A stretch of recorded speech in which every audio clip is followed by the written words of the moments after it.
말씀은 요한복음 6장 63절 말씀입니다. 공독을 하겠습니다. 살리는 것은 영이니 육은 무익하니라. 내가 너희에게 이른 말이 영이요 생명이라. 아멘. 기도하겠습니다. 하나님 아버지, 오늘도 귀한 생명의 말씀 우리에게 허락하심을 감사합니다. 예배 드릴 때마다 증거되는 하나님의 말씀이 오직 우리를 살리는 영이라는 것을 깨닫게 하시고, 과연 예배 때마다 무엇을 전하며 무엇을 들어야 하는 것인지 성령 하나님 조명하여 주셔서 하나님이 기뻐하시는 예배자 다 되게 하여 주시옵소서. 우리 구주 예수 그리스도 이름으로 감사하며 기도하옵나이다. 아멘. 지난주에 그 주보를 다시 이렇게 좀 간략하게 줄였습니다. 그 찬송가를 이제 두 개를 떼버리고 나니까 주보가 훨씬 더 아주 간단해지는 게 보기는 편하고 좋습니다. 오늘 이 시간에는 정말 살리는 설교, 죽이는 설교라는 제목으로 말씀을 함께 우리가 상고하기를 원하는데, 이 말씀의 제목을 신본주의 목회, 인본주의 목회 이렇게 쓸까 하다가 설교 제목에 따라 이렇게 관심도가 달라지는 것 같더라고요. 그래서 살리는 설교, 죽이는 설교 이렇게 명명을 해보았습니다. 설교자는 하나님의 대언자라는 것을 상식적으로는 다 알고 있습니다. 그런데 의외로 자기 소리를 많이 하더라고요. 그래서 저는 설교자는 하나님의 마이크다, 하나님의 스피커다, 이런 표현을 이제 간혹 사용을 하고 있습니다. 제가 교회를 개척할 때마다 가장 신경 쓰는 부분이 바로 음향기기입니다. 왜냐하면 메시지가 올바로 전달이 되어져야지, 만약 어떤 잡음이 난다거나 이렇게 문제가 생겨버리면 아무리 좋은 생명의 말씀이 증거된다 할지라도 알아듣지 못하면 그 효과가 나타나지 않는 것이거든요. 그래서 하나님의 생명의 말씀을 전하는 데 있어서 가장 제가 비중을 두는 것이 바로 마이크와 스피커입니다.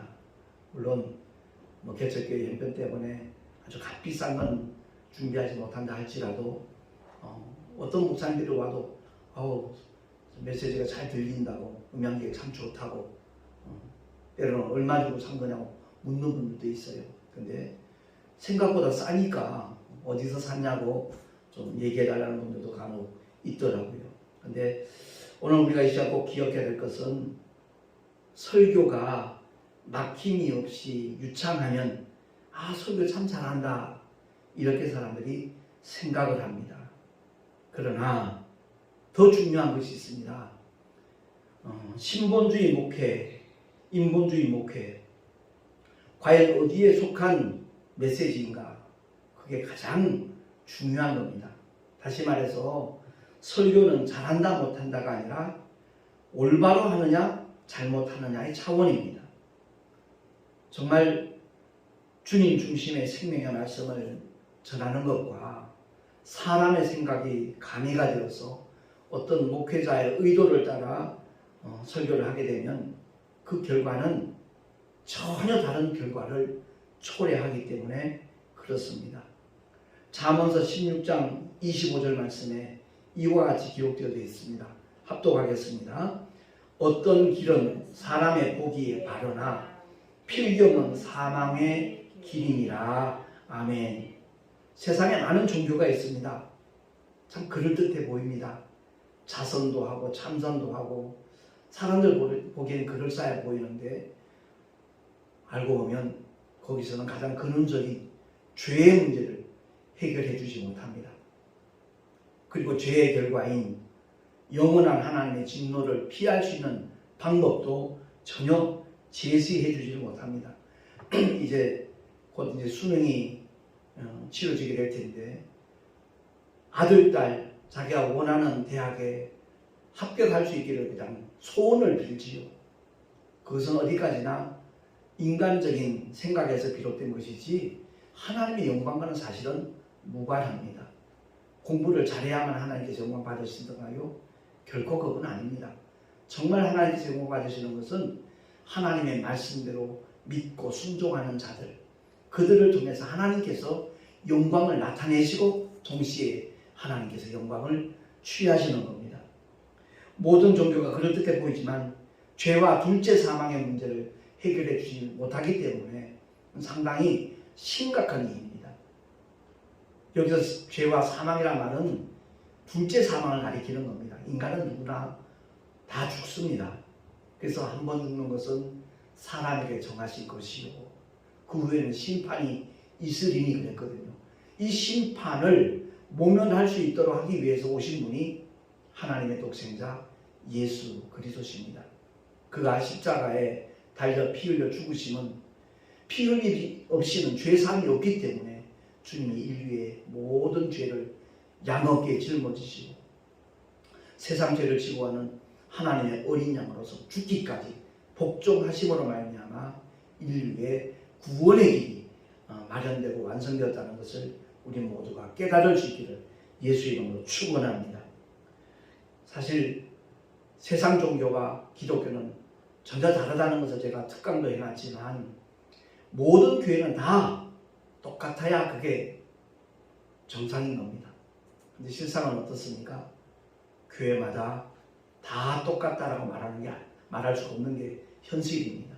여기서 말하는 것은 어떤 교회의 규모나 크기나 교인 수나 이런 걸 말하는 것이 아니라 정말 그 시간에 증거되는 하나님의 말씀을 통해서 하나님의 생명을 취할 수 있는 그런 교회인가, 아니면 의도적으로 다른 하나님의 뜻과는 무관한 상관없는 그런 메시지를 통해서 그럴듯해 보이지만 실상은 하나님의 생명이 그들에게 공유되지 못하는 그런 목회나 설교인가, 이 대단히 중요한 문제이거든요.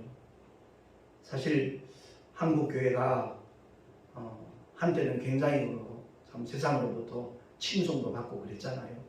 근데 요즘에는 그 반대 현상이 나타나고 있는 것도 우리들이 부인할 수 없는 것도 사실입니다. 그 원인을 이렇게 살펴보면 정상적인 신학교가 아니라 어떤 난무하는 신학교들이죠.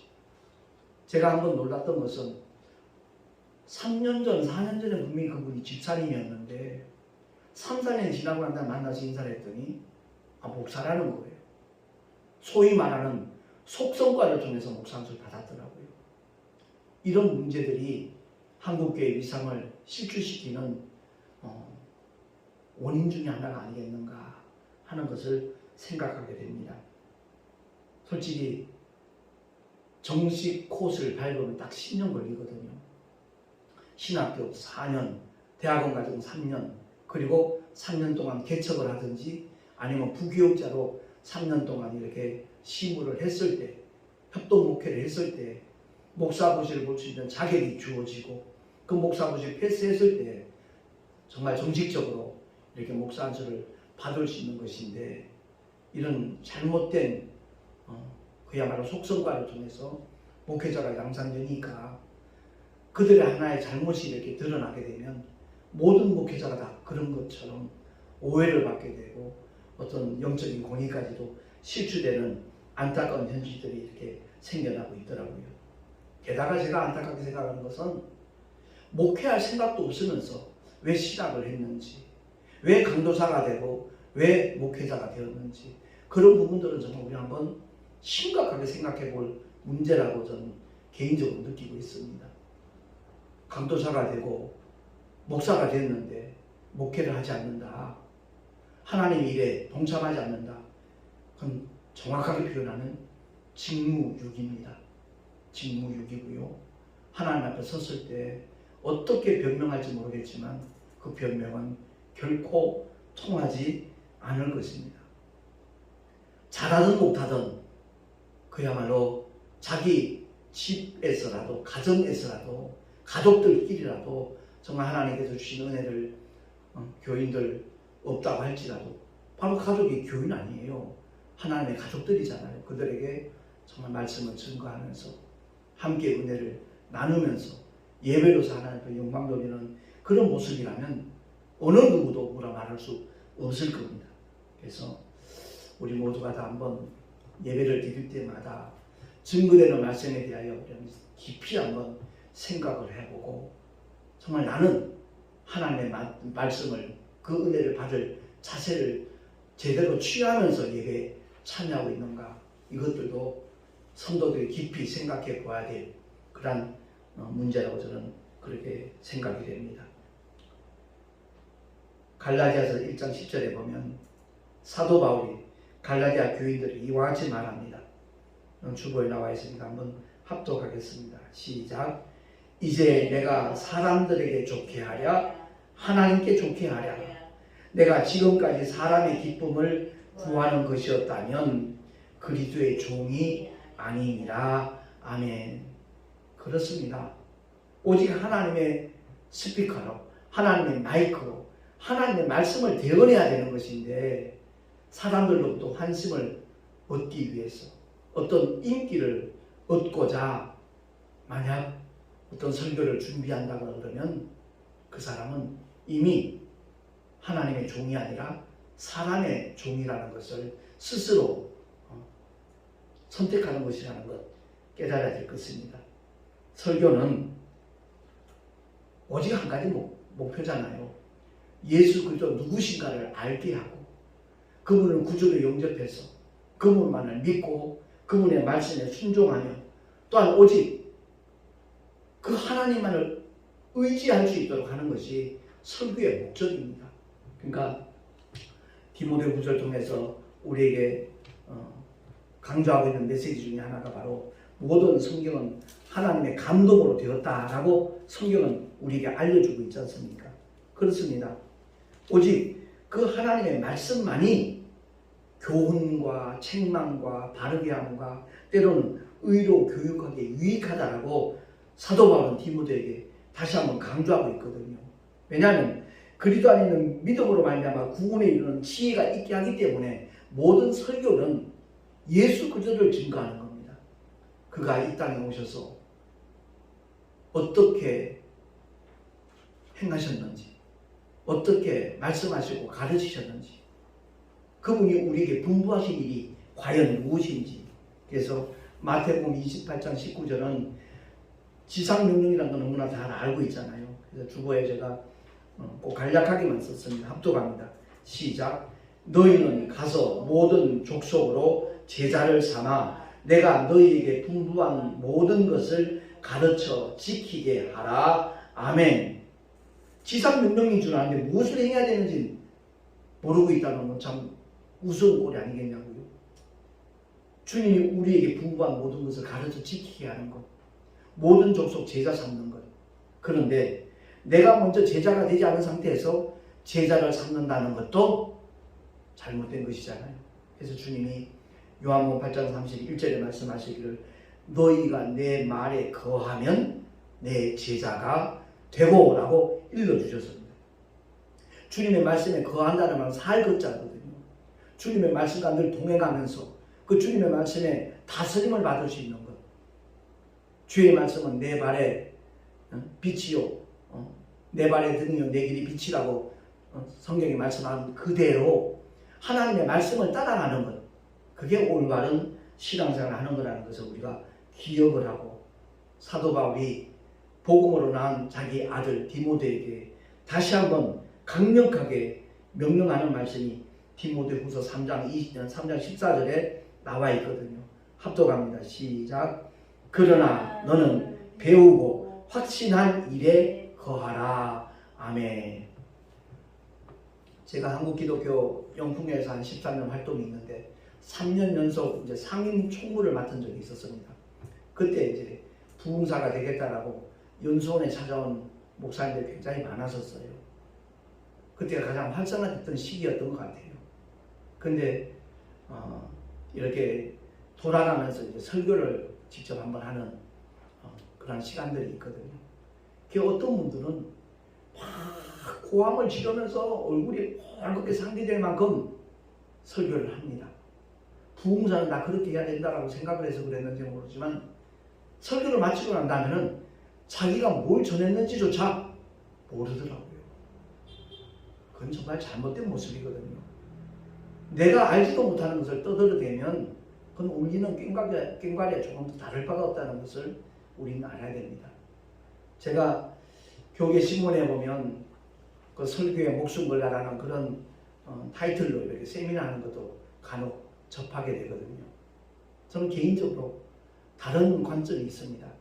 정말 사도 바울이 그런 메시지를 남긴 적도 없고 수지자 베드로가 그것을 권한 적도 없습니다. 오순절 성령 마가다락방에 성령이 임하시고 나니까 정말 베드로가 첫 번째 설교를 보면 그 들은 사람들이 다 놀랍니다. 학문 없는 사람으로 알고 있었는데 요즘 말로 표현하면 문교부 혜택을 별로 받지 않은 사람으로 알고 있는데 그의 메시지는 사람의 마음을 찔렀거든요. 회개하게 만들었거든요. 왜? 성령 하나님의 감동을 따라서 그는 다만 하나님의 도구로 쓰임받았을 뿐입니다. 그러니까 오늘날 목회자들이 성경을 정말 제대로 알고 무장만 하면 그리고 그 말씀을 붙잡고 간절하게 기도만 하면 그 메시지는 하나님이 전하셔요. 다만 그 목회자의 마음과 심령과 입술을 하나님이 사용을 하시는 거죠. 제가 사실 원고 설교를 안 한 게 한 32년 됩니다만은 처음에 2년 동안 3년 동안은 열심히 원고 준비해서 제가 설교를 했었습니다. 그러면 성도들이 그 당시에 이제 전도사였으니까 전도사님 은혜 받았어요. 인사하는 분들이 굉장히 많았습니다. 감리교 어느 목사님이 목회자 세미나를 하는데 강문호 목사님 잘 아실 거예요. 그 세미나에 참석했다가 그 목사님이 전하는 메시지 듣고 제가 큰 충격을 사실 받았습니다. 자기 아버지를 얼마나 모르면 써서 읽어내냐는 거예요. 우리 아버지 성함은 어떻게 되시고 생신은 언제고요. 우리 아버지가 좋아하시는 음식은 뭐고요. 취미는 뭐고요. 특기는 뭐고요. 우리 아버지가 다니는 회사는 어디고요. 직책은 뭐고요. 만약 이것을 읽어낸다라면 그 사람은 분명히 아버지와 아주 좋지 않은 관계거나 따로 살거나 의붓자식이거나 그럴 거라는 거죠. 그러면서 이어서 하신다는 말씀이 목사는 주의 종들인데 얼마나 주님을 모르면 써갖고 읽어대자는 거예요. 원고 설교가 나쁘다는 그런 의미를 하는 얘기가 아닙니다. 그러면서 설교 시간에 그 목사님은 자기 영이 조는 시간이고 성도들은 영육간에 조는 시간이라는 거죠. 그러면서 조는 성도들 향하여 야단을 친다면 무슨 모습 아니겠냐고. 그 말씀을 전하시는데 저는 정말 망치로 머리를 두들겨 맞은 것 듯한 그런 충격을 받았습니다. 바로 그 다음 주부터 원고 없이 설교를 했거든요. 근데 그 전에 원고를 준비했을 때는 믿을 구석이 있잖아요. 보고 읽어 내려가면 실수만 안 하면 되는 거니까 철저하게 준비를 했었으니까. 그런데 그 믿을 구석이 없어진 거예요. 그러니까 강단에 올라가는 시간이 훨씬 빨라지는 겁니다. 간절하게 주님 앞에 정말 매달려 기도하게 되더라고요. 성도들 하나님 앞에 영광을 돌리기 위해서 은혜 받고자 예배에 동참하러 오는데 하나님 실수하면 어떡하죠? 지금 원고도 없는데요. 주님이 주신 본문 말씀을 지금 주보에다 기록을 해놨지만 거기에 원고가 없으니까 주님 책임져 주세요. 정말 그렇게 진실되고 간절하고 또한 사모하는 마음으로 기도해 본 적이 별로 없었던 것 같았어요. 그때. 그러고 난 다음에 정말 주님을 의지하면서 이 강단에 섰습니다. 그런데 한 30분 설교를 마치고 난 다음에 이제 주기도문 예배를 끝내고 성도들하고 인사를 하는데 전도사님 은혜 받았어요 하는 그 표정부터가 전혀 달랐어요. 그 마음 속에서 정말 하나님의 은혜가 임하였다라는 그런 표정으로 말투로 인사를 하더라고요. 그래, 바로 이거구나. 베드로가 원고 준비하지 않은 상태에서 오순절 성령 다락방에서 정말 성령이 임하시고 난 다음에 그 메시지를 전했을 때 그 듣는 이들의 마음이 움직여질 수 있도록 성령 하나님께서 일을 하시는 거구나. 그래서 제가 깨닫게 된 것이 목회의 주체가 목사가 돼서는 안 된다. 성령 하나님이 되셔야 된다라는 것을 목회자 복음학교에 가서 구체적으로 깨닫게 되었고 결단하게 되었던 겁니다. 제가 목회자복음학교 22기 수료를 했는데 23기에 이제 또 섬김이로 한 번 더 동참을 했었습니다. 거기 동참한 목사님들 하나같이 하는 얘기가, 저도 그 얘기를 했습니다만은, 신학교 졸업 과정에 이 목회자 복음학교를 필수로 넣었으면 참 좋겠다.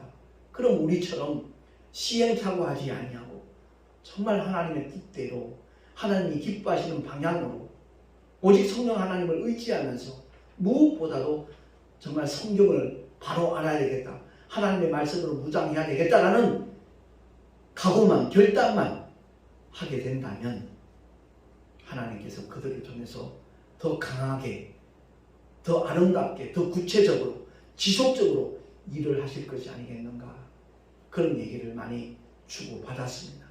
그렇습니다. 지금 그 생각에는 사실 변함이 없습니다.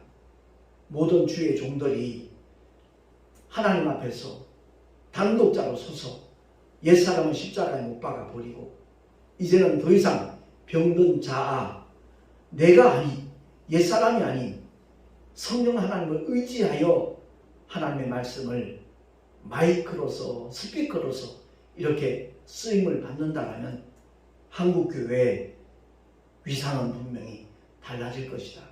여기서 말하는 위상은 어떤 높임 받겠다는 그런 의미가 아닙니다. 설득력이 훨씬 더 커질 거라는 거죠. 그 교회 목사님들이나 성도들이 하는 말을 세상 사람들이 더 귀담아 들을 것이고 받아들일 것이고, 그렇게 된다면 구원받는 자의 수가 훨씬 더 많아질 수 있지 않겠는가, 그런 생각을 늘 가지고 있습니다. 아무튼 제가 고백하는 것은, 예전에 원고 설교할 때는 유명한 목사님들, 선배 목사님들 그 설교집을 이렇게 본따서 하기도 했지만 때로는 철학자들의 말을 많이 인용을 했었습니다. 킬케고르는 말하기를, 보네포는 말하기를, 톨스토이는 말하기를, 이런 식으로 그 유명한 철학자들의 말을 많이 인용을 했었습니다. 그런데 결코 그것이 아니라는 거죠. 주님의 생명의 말씀을 전하는 일에 하나님께서 자기 피로 사신 주의 몸된 교회 강단에서 왜 그들의 얘기를, 그들의 말을 인용해야 될 것인가? 오직 하나님의 진리의 말씀을 정말 대변하면서 거기에 대한 설명을 돕기 위해서는 구약의 모든 사건들이 하나의 거울이 되기 때문에, 모델이 되기 때문에 그것들을 통해서도 얼마든지 말씀을 증거할 수 있는데 하는 깨달음을 갖고 난 다음에 하나님 앞에 회개하고, 그 이후로부터는 제가 어떤 철학자도 거론하지 않았습니다. 그렇습니다. 오직 진리의 말씀, 생명의 말씀을 무장하는 것, 그것이 가장 급선무라는 것 우리가 기억을 하고, 예수님의 직제자들과 사도 바울은 순서만 달랐습니다. 주님의 제자들은 3년 이상 주님과 함께 동거동락하면서 하나님의 말씀을 반복해서 들었습니다. 또한 눈으로 보면서 들었습니다. 몸으로 체험하면서 들었습니다. 근데 오순절 마가다락방에서 실패했던 그들이 성령이 임하시고 나니까 그들에게는 두 번 다시 실패가 없었습니다. 사도 바울은 다릅니다. 다메섹 도상에서 부활하신 주님을 만나고 난 다음에 그는 실명하였지요. 아나니아 선지자에게 안수를 받으면서 눈이 다시 떠졌고 성령의 충만함을 받았습니다. 그리고는 어느 누구와도 의논하지 아니하고 아라비아로 내려갔습니다.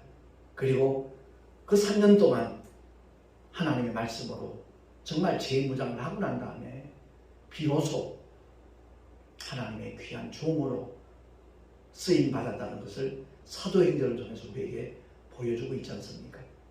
순서만 바뀌었을 뿐이지 말씀 충만과 성령 충만입니다. 이것은 결코 이론이 아닙니다. 실제입니다. 성령 하나님은 우리 안에 와 계십니다. 우리 영 속에 계십니다. 정말 그분만을 의지하면 성령 하나님께서 꼭 필요한 하나님의 말씀이 떠오르게 하고 그 말씀을 전하도록 역사하시는 겁니다. 그렇기 때문에 오늘 목회자도 마찬가지, 성도들도 마찬가지, 과연 살리는 설교인가 죽이는 설교인가? 어떤 새가정 세미나, 새생활 세미나 아주 우아하고 고상하고 품격 있는 삶을 이렇게 강조하니까 들을만 하지요. 근데 아무리 그것으로 채워진다 할지라도 하나님의 말씀만이 우리 영을 살릴 수 있다는 것을 기억을 하고 주님께서 분명하게 짧게 오늘 본문에 말씀하셨잖아요. 살리는 것은 영이니 육은 무익하니라. 아무리 그럴듯한 좋은 논리적인 메시지가 전한다 할지라도 세상의 철학이나 세상의 지식은 바로 육에서 나온 거라는 겁니다. 그 배후에는 원수마귀가 있다는 것을 우리가 기억을 하고 정말 살리는 설교를 할 수 있는 하나님의 종들이 되어야 되겠고, 또한 살리는 설교에 민감할 수 있는 성도들이 된다면 그 삶이야말로 정말 하나님께서 인정하시고 기뻐하시는 그러한 승리의 영적인 삶이 될 줄로 믿습니다.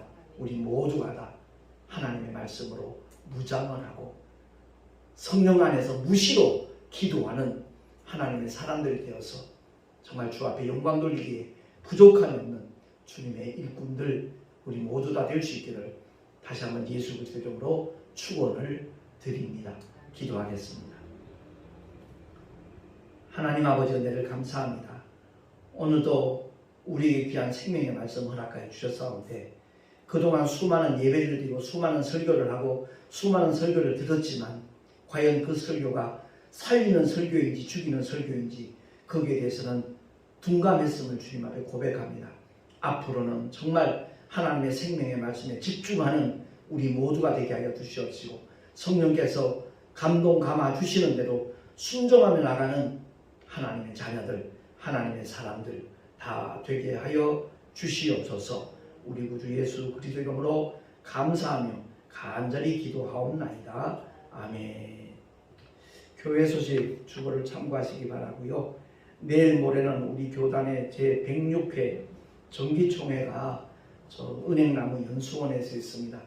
이번에 이제 임원진들 다시 이제 뽑고 그런 일들이 있으니까 함께 기도해 주시면 참으로 고맙겠습니다. 드린 예물을 위해서 잠시 기도하고 축도로 예배를 마치도록 하겠습니다. 하나님 아버지 주님을 예배하며 여러 가지 모양으로 예물을 드렸습니다.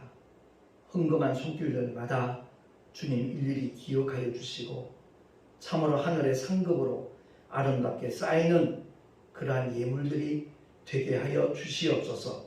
삶의 현장에서는 늘 하나님이 함께 하시는 증거를 만나게 하시고 주님이 예비하신 그 모든 복을 일마다 때마다 받아 누릴 수 있는 은혜 위에 은혜까지 주님 허락하여 주시옵소서. 날마다 주의 생명의 말씀으로 무장하리라 다시 한번 결단하게 하시고 오직 성령의 인도하심을 따라서 어디를 가든지 무엇을 하든지 실족지 아니하고 승리하는 믿음의 주인공들이 다 되게 하여 주시옵소서. 이 예물이 쓰여지는 곳곳마다 주의 영광이 나타나시기를 간절히 소망합니다. 주님 역사하여 주시옵소서. 이제는 우리 구주 예수 그리스도의 크신 은혜와 하나님 아버지의 영원하신 사랑하심과 보혜사 성령 하나님의 내주교통 인도하심과 축복하시니 진실로 오늘 주의 말씀을 듣고 생명의 말씀을 따라가리라 결단한 하나님의 사람들 머리 위에 그 가정과 자녀들과 경영하는 모든 일들 위에 삶의 터전 위에 또한 주께서 피로 값주고 세우신 주님의 모든 교회들 위에 지금으로부터 영원토록 함께 하실지어다.